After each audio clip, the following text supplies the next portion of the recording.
శ్రీరామాంజనేయ యుద్ధం చిత్రం కోసం శ్రీ గబ్బిట వెంకటరావు గారు రచించిన ఈ పద్యం సత్యవ్రతం, మాట నిలబెట్టుకోవడం, ధర్మాన్ని కాపాడటం అనే మహోన్నత గుణాల గొప్పతనాన్ని ఉదాహరణలతో తెలియపరుస్తుంది.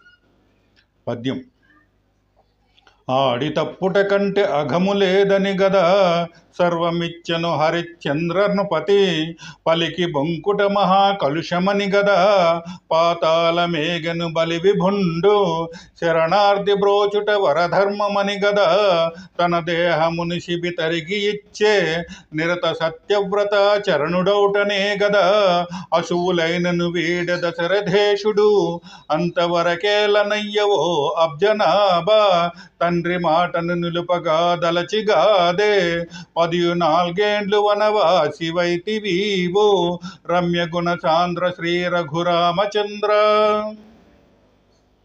ఇచ్చిన మాటను తప్పడం కంటే పెద్ద పాపం మరొకటి లేదని భావించి సత్యాన్ని నిలబెట్టుకోవడం కోసం తన రాజ్యాన్ని, కుటుంబాన్ని, సర్వస్వాన్ని త్యాగం చేశాడు హరిశ్చంద్ర చక్రవర్తి. మాట ఇచ్చి దానిని తిరస్కరించడం మహాపాపమని భావించి వామనుడికిచ్చిన మాటను నిలబెట్టుకోవడం కోసం పాతాళానికి వెళ్ళాడు బలిచక్రవర్తి.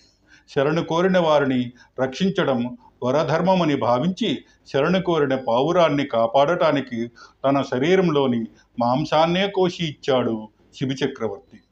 సత్యవ్రతాన్ని ఎల్లప్పుడూ పాటించేవాడు కాబట్టి తనకు అత్యంత ప్రియమైన కుమారుడైన శ్రీరాముడిని కూడా విడిచిపెట్టి రామ విరహాన్ని భరించలేక ప్రాణాలు విడిచాడు దశరథ మహారాజు.